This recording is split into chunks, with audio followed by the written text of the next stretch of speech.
to recognize the guests and resource persons present and thereafter administer the oath to those who have not yet taken their oath. Thank you, sir. We would like to recognize the presence of the following guests. From the Department of Justice, we have Attorney Olivia Lazaro Torrevillas. Morning, ma'am. From the Philippine National Police, we have Police Lieutenant General Rodel Sermonia. Morning, sir. We have Police Brigadier General Lex Efraim Gurat. Morning, sir. We have Police Brigadier General Lope M. Maria Lim. Yes, sir. We have Police Colonel Santos B. Sumingwa Jr., the Chief of the DIDM, and at the same time, the OIC of Nabotas. Good morning, sir. We have Police Captain Juanito Arabejo Jr. Morning, sir. We have PCMS, or Police Chief Master Sergeant Aurelio Galvez. Morning, sir. We have PSSG Samil Yanderal. We have Police Major Sunny Boy Tepase. Morning, sir. We have Police Captain Mark Joseph Carpio. Morning, Comsec, sir. for a while, I would like to acknowledge the presence of Senator Rapi Tulfo. Thank you, Mr. Chair. Thank you for joining us, Your Honor. Thank you, sir. Continue. We have PSSG John Beer Tagakay. Yes, sir. Thank you, sir. We have Police Colonel Job Russell Balakit. Morning, sir. We have Police, yung CPL is Corporal, PCPL Edmark Jake Blanco. We have Patrolman Benedict Mangada. Morning. We have Police Captain Luisito de la Cruz. Morning, sir. We have PMES Roberto Balais. Morning, sir. We have PSSG Nico Pines Esquilon. Morning, sir. We have PCPL Alvin Pascual. Morning, sir. We have PSSG Jerry Maliban. Morning, sir. We have PSSG Antonio Bugayong Jr. Morning, sir. From the National Police Commission, Attorney Alberto Bernardo is represented by Commissioner Edilberto D.C. Leonardo. Morning, sir. Commissioner Ricardo Bernabe III. Morning, sir. From the Commission on Human Rights, Attorney Palpalatok is represented by Attorney Jasmine Navarro Regino. Morning, ma'am. Attorney Romel Tinga. Morning, sir. We have also invited, sir, the data custodian of the body-worn camera who is now with us, Police Corporal Joey Balubar, data encoder body-worn camera from Nabotas. Yes, sir. Also, the director of the National Police Training Institute, Police Major General Richie Menardo Posadas. Good morning, sir. We also have invited the following witnesses, sir. Mr. Sunny Boy Agustillo, who will be online later, sir, as well as with the uncle of the late Gem Boy, Mr. Nicanor Guillermo. That's all, sir. And a manifestation, sir, we have also received from the Secretariat a letter from the DC3 of the police that he has a court hearing today, sir. Yung inabot ko po sa inyo kanina, sir. Thank you, sir. Yeah, pero meron namang representative. Di ba? Yung deputy. Sino ba deputy DO? Executive officer. Okay, thank you. Thank you, Comsec. Kahapon, imbis na malilift ang prevailing contempt order na ipinataw ng ating committee, ay nadagdagan pa ito. Ngayong pangatlong araw ng ating pagdinig, naway maliwanagan na ang mga sangkot sa malagim na insidenteng ito at piliin na magsabi ng katotohanan. Huwag natin dagdagan pa ang rason ng publiko para magduda sa mga pulis ng nabutas. Ipakita sana ninyo na handa niyong harapin at tanggapin ang anumang maaring kahinatnan ng inyong mga nagawa na sa kanilang paniwala ay bahagi ng pagtupad sa kanilang sinumpaang tungkulin. Dalangin ko na patuloy na magtiwala ang taong bayan sa ating kapulisan. Nakalulungkot ang trahedyang ito sa nabutas sa inilabas pa naman na Okta Research tugon sa masa, 76% ang trust rating ng Philippine National Police, napakataas. Pangatlo sa lahat ng ahensya ng gobyerno na may pinakamataas na performance at trust rating. Despite sa mga pangyayari, nagtitiwala pa rin ang publiko sa atin, sa ating kapulisan. Number 3 kayo sa lahat ng ahensya ng gobyerno na may pinakamataas na trust at performance rating. Kaya huwag sana natin sayangin ang tiwala ng taong bayan. Mas ipakita ninyo na kayo ay handa lagi to serve and protect the Filipinos. Sa ating pagdinig ngayong araw na ito, umaasa ko na lalabas at mailalantad ang katotohanan kung bakit at paano ang isang hot pursuit operation ay nagdulot ng pagkasawi ng isang inosenteng minor de edad na si Jimboy Baltasar. Naway makatulong ang kumiting ito sa pagbibigay linaw at kontribusyon sa pagkakalutas ng insidenteng ito. Muli, ako ay taos-puso nakikiramay sa pamilya ni Jimboy Baltasar. Pagkakaasa kayo na ibibigay ng Senado ang lahat ng tulong na aming makakaya upang mabigyan natin ng hustisya ang pagkasawi ni Jimboy. Senator Tolpo, do you have opening statement? Yes, Mr. Chair. Yes, Gwen. Salamat po, Mr. Chair, Senator Bato de la Rosa. Sa loob ng 2 dekada mahigit, halos araw-araw po sa programa kong Wanted sa radyo, Monday to Friday, nakakatanggap po ako ng reklamo tungkol sa mga pulis na abusado. Let me remind you, lahat kayo mga pulis dito, kayo po sa ating lipunan ang may isa sa pinaka mahalaga at sensitibong responsibilidad na ginagampanan, to serve and protect. Umaasa po kami sa inyong proteksyon laban sa mga masasamang loob. Ang siste, the truth is, masakit na katotohanan, sa halip na kayo po ang magpoprotekta sa amin, I'm just talking about dun sa mga abusado, kayo po ang nananakit sa amin. How can we trust you when in fact, supposed to be kayo po ang nagbabantay, kayo pong sumasalakay, at nilalabag niyo po ang aming mga karapatang pantao. Karamihan po na inyo pong inaapi, nilapastangan, sa akin pong karanasan, base po sa data na meron po ako sa Wanted sa radyo, ay yung mga maliliit at walang kalaban-laban. Almost 99% sa mga naabuso ng ating kapulisan na abusado ay yung mga maliliit. Walang pinag-aralan. Pinaplantahan ng ebidensya. Pinagtitripan.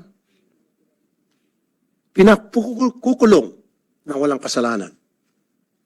At sinasampahan ng kasong direct assault to person in authority. And I just want to give an example kung gaano ka baluktot ang pag-iisip ng marami sa mga pulis nating abusado. I still remember many years ago, isang taxi driver lumapit sa akin na siya ay kinasuhan ng direct assault ng 5 pulis na may bitbit na Armalite. How can that happen? At payat po, I'm sorry kung nakikinig yung taxi driver ngayon. Payat siya, maliit, at yung pulis, ang lalaki ng katawan at naka-Armalite, and they were accosting this taxi driver na pinagbibintangan nila na nanloko ng isang pasahero. Of course, pumalag yung taxi driver dahil hindi naman totoo. At nakasibilyang, kaya sinita niya kung sino sila. Aba, Nagalit yung mga pulis dahil ba't pumapalag? Kinulong. Direct assault. Maraming ganun mga insidente na yung bang mga hindi ka panipaniwala, imposible. Pero nagagawang paraan ng mga pulis para mamayagpag ang kanilang pagiging abusado. Marami sa mga pulis natin, especially mga bagong graduate, ay pumasok sa PNP dahil sa tsapa. And of course, mas marami ang mga bababait, matitino. Dahil sa tsapa. Dahil may sa katuparan na yung kanilang pagiging bully, kumbaga magiging legit na ang pagiging bully nila because they have the tsapa. To prove to the world that they are somebody to reckon with. That they need respect. Respect mula doon sa maliit na kababayan natin na kayang-kaya nilang sipain. Now, let me tell you all this. Listening right now. Ang Senado ang magiging karma ninyo. Kung gaano kayo kaabusado doon sa labas at nagiging mga pilosopo at kaya nyo pakulungin o ipakulong ang mga walang kalaban-laban na maliliit na mamamayan, dito matitikman nyo ang makulong. Pero kayo makukulong dito sa baba dahil kayo nagsisinungaling. Hindi kami papayag ang Senado na gagawin nyo kaming katatawanan tulad ng ginawa nitong si Captain Juanito Arabejo na pinagmamasdan ko kahapon pa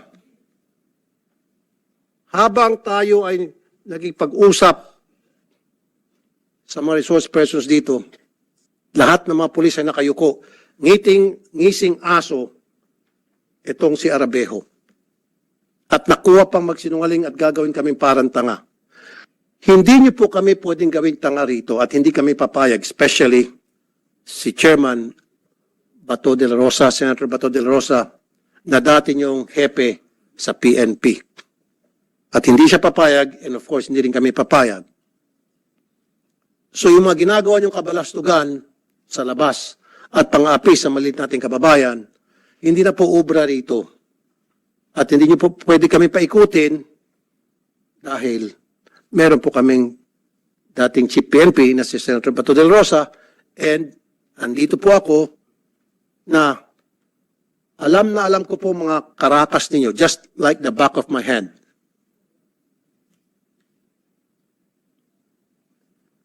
And lastly, kanina dumaan sa tanggapan ko si Lieutenant General Rodel Sermonia, like I said, who's been my friend for a long, long time, and he's been a very effective PNP officer na maraming beses na akong lumapit sa kanya para mag-refer ng mga kaso tungkol sa mga abusadong pulis at agad niyang natutugunan.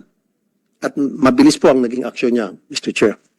And that's why he has this radio program from another TV station na effective naman at naging sumbungan laban sa mga abusadong pulis. And I commend you for that, General Sermonia. At sabi ko sa kanya kanina, Mr. Chair, anong problema, anong nangyari? Ba't nagkakaganito ang ating kapulisan?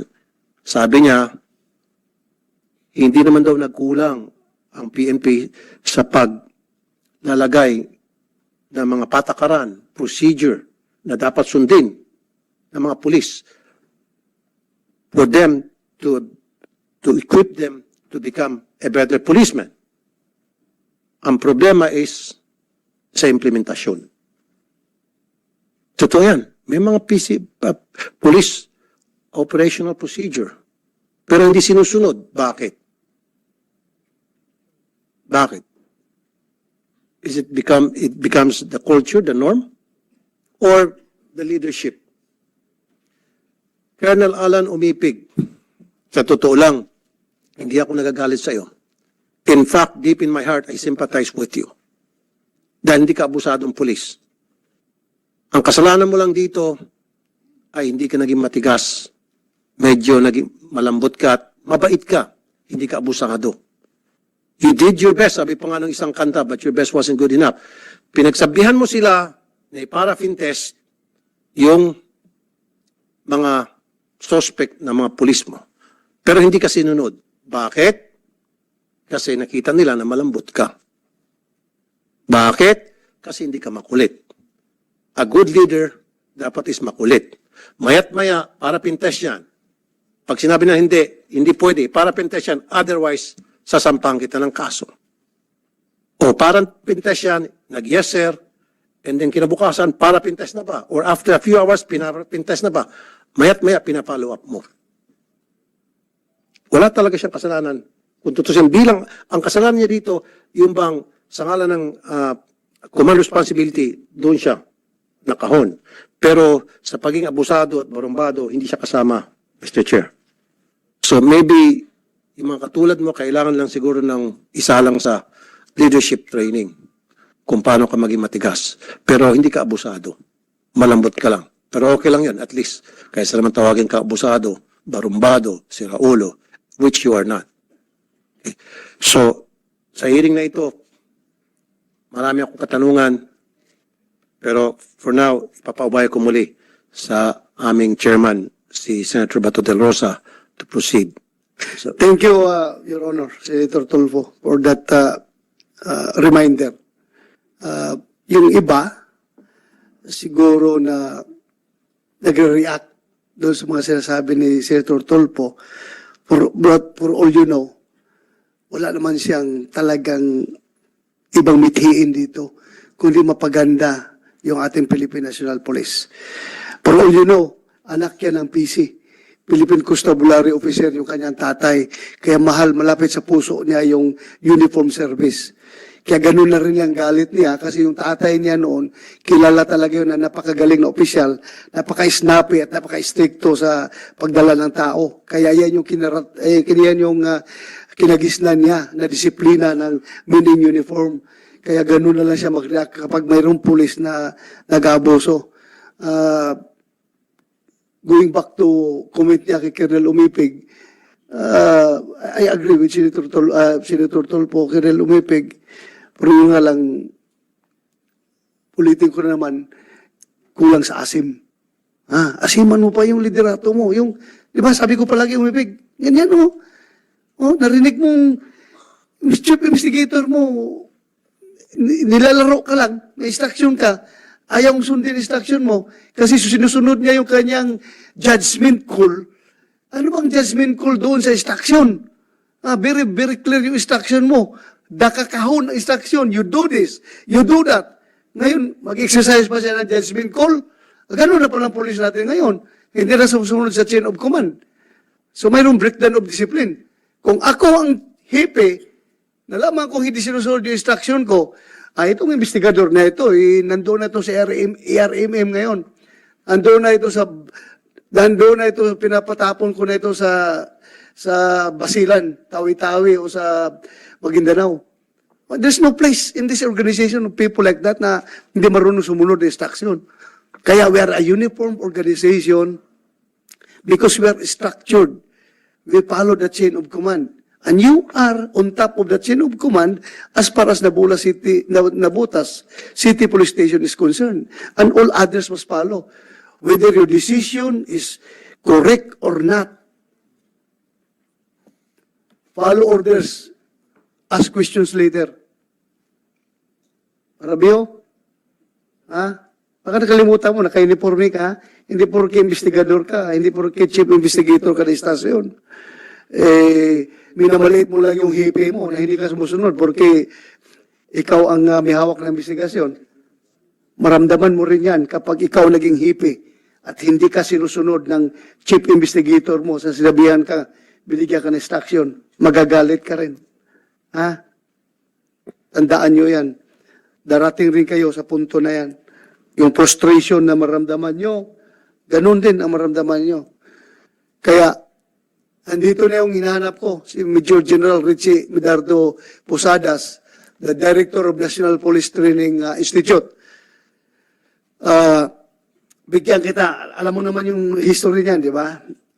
NPTI before was under PPEC, Philippine Public Safety College. Nung ako nag-PNP, matagal ko na nakikita, noon pa,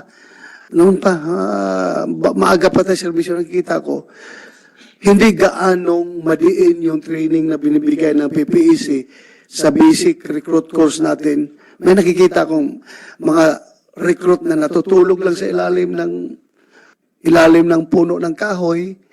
Pagkatapos magpito na whistle, formation. O, kain na, lunch na. Pagkatapos ng lunch, balik na naman sa ilalim ng under the mango tree, magpapahinga, matutulog. Kaya nakikita ko kailangan talagang diinan ang training ng basic. Kaya, tinanong ko ang PPEC, bakit ganun? Sabi nila, sir, kulang kami sa isang klase ng training, isang training class ng PSBRC, isang class ay, halimbawa, 300 sila.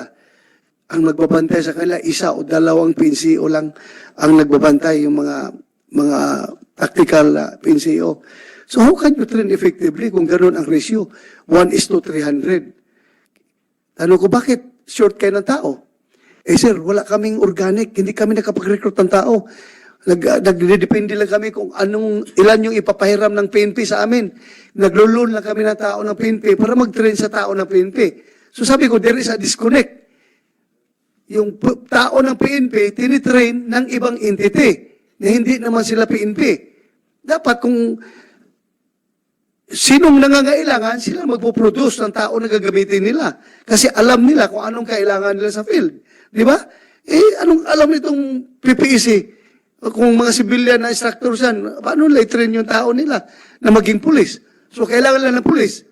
Wala man silang pulis. Manghiram sa PNP. Ang PNP naman, sabihin ng PNP, bakit kami pahiram sa inyo na outside PNP organization man kayo? Kailangan namin tao sa field. Kailangan namin tao i-deploy. Kaya, last priority kayo bigyan. Kaya, it came to a point na when I was the chief PNP, I fought for the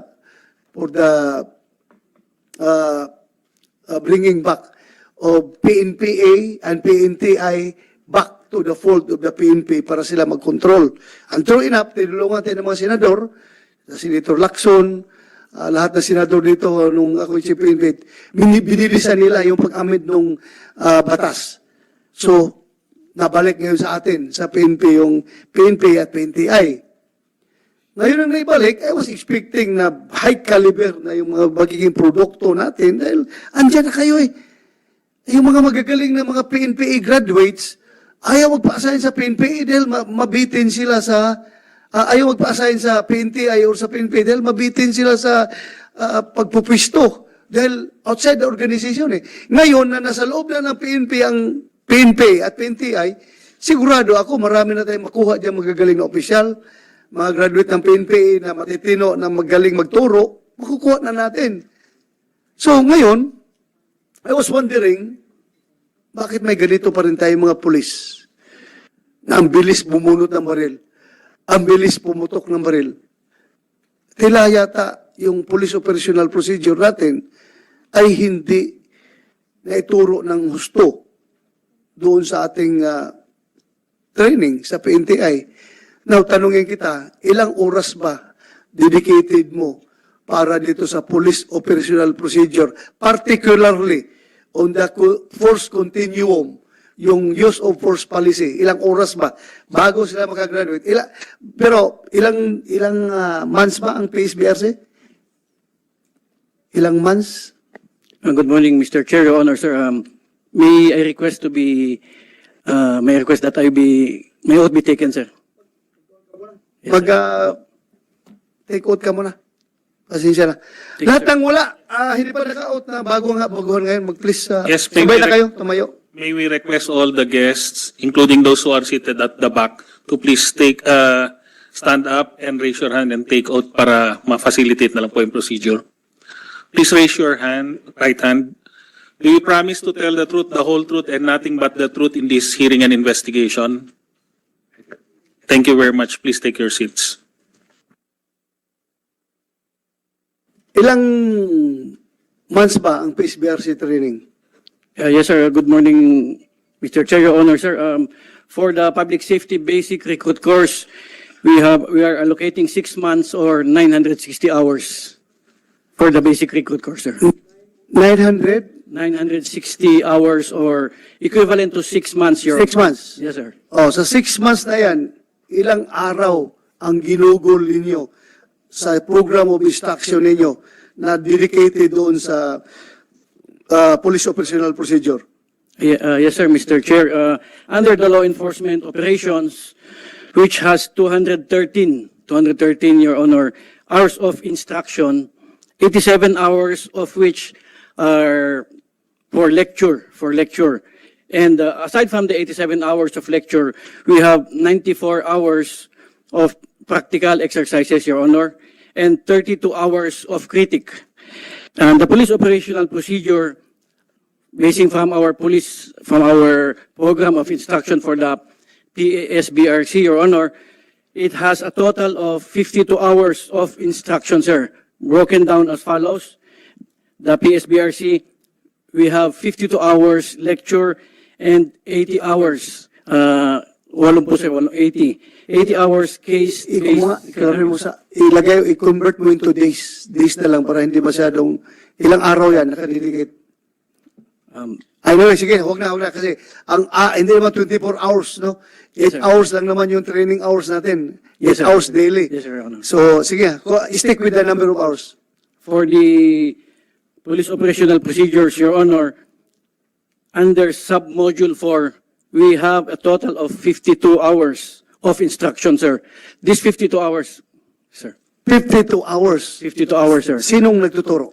We have the subject matter experts as well as in-house guest instructors, sir, who have. And particularly sa force continuum, yung use of force, sinong instructor niyo doon? We have subject matter experts from the Philippine National Police, sir, and Philippine National Police. Yes, sir. Police talaga. police po. Yes, sir. Sige. And we are also inviting subject matter experts and requesting from the police regional offices yung mga experts po, sir. And for a classic example, Your Honor, if I may be allowed to state, just last week when I visited the Regional Training Center in Calabarzon, it was then the former General and Napolcom Commissioner Serapio who was also teaching our students at RTC Calabarzon, Your Honor. Yun, magaling yun. Napakagaling yun.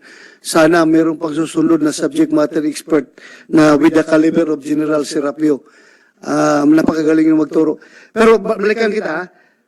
Ito bang, itong mga sangkot na ito, itong 6 na pumutok, ito ba'y produkto na nung nailipat na yung PNTI sa PNP o hindi pa? Klaruhin nga natin. Balubar, anong year ka nag-PSBRC? 2014 po, Your Honor. 2014? Yes po, Your Honor. Ha? Yes po, Your Honor. 2014? Tapos PO2 ka pa rin? Ano yun? Anong rango mo? Corporal po, Your Honor. Corporal. Bakit hindi ka na-promote? 2014. Ilang years ka na serbisyo? 9 years po, Your Honor. O 9 years, corporal ka pa rin. Dapat sarento ka na siguro ngayon. But anyway, sige lang. 2014 ka. Yes po, Your Honor. Oh, hindi ka pa sakop, hindi pa naibalik yung PNTI sa PNP. Pascual, 2015, Your Honor. 2015, hindi pa rin. Kailan naibalik ang PNP at PNTI sa atin? Year Sa PNP? 2019, Your Honor. 2019. Yes, sir. Tagakay, anong year ka? 2010, Your Honor. Ha? 2010 po. 2010. Hindi pa. Ikaw, Balais, 1999, Your Honor. 1999. Wala pa. Iskilon, 2008, Your Honor. 2008. 8. Wala pa. Blanco, 2017, Your Honor. 17. Yes po. 2019, no? Naibalik. Wala pa. Magada, 2014, Your Honor. 2014. Wala pa. Bugayong, 2011 po, Your Honor. 2011. Wala pa. Maliban, Good morning po, Your Honor. 2008 po, Your Honor. 2008. Opo, Your Honor. Wala pa. 2008. Si Captain Carpio, Sir, 2009 po. 2009. PSBRC mo, Yes, sir. Kailan ka naging opisyal? 2019 po. 2019. Yes, sir. Anong training mo na in-undergo bago ka naging opisyal? Aside from PSBRC, meron ba yung PSOCC? Well, after po ng PSBRC, sir, yun na po, sir, yung Officer's Basic Course, sir. OBC na po. OBC. Yes, sir. Anong year ka nag-OBC? 2019 din po, sir. 2019. So, pasok na yan. Anong month ng 2019? August po, sir. August. And I'm not sure kung anong month yun na ibalik ang control ng PNP at PNTI sa PNP. De La Cruz, Good morning, Your Honor. 1996 po, Your Honor. yung PSBRC mo. Opo, Your Honor. Tapos yung OCC mo. 2018 po. 2000? 18 po, OCC po. 2018. Okay, so lumalabas dito ngayon na itong mga nag-violate, hindi ko naman sila lahat sinasabi nag-violate. Yung mga nagpaputok, yung gumamit ng baril, yung gumamit ng baril doon sa, in this particular case na ikinamatay ni Jimboy, ay hindi pa produkto nung naibalik ang PNP at PNTI sa PNP. So, medyo hindi pa kita mabiblame dito ngayon. But ako, gusto ko talagang emphasize sa'yo na kung tingin mo, kulang yung oras na yan, dagdagan mo pa, itutok mo dyan. At saka, bigyan mo ng focus. Bigyan nyo ng focus. Ikaw man talaga ang director niyan. So you have to revise the POI, dagdagan mo ng oras at yung tutok na talagang use of force sa continuum ay masusunod properly. Mr. Chair, Yes, go ahead, Senator Tulfo. tatanungin ko lang si General Posadas. General, halimbawa, nag-undergo ng training yan sa PPSC, yung mga recruit, dumaan sila sa malalimang training, extensive, if you will. Pero, meron pa rin paglabas, naging abusado. What went wrong? Ano po sa palagay ninyo? Bakit? Sa kabila ng hindi naman kayo nagkulang, halimbawa sa training, from screening, training, seminar, etc.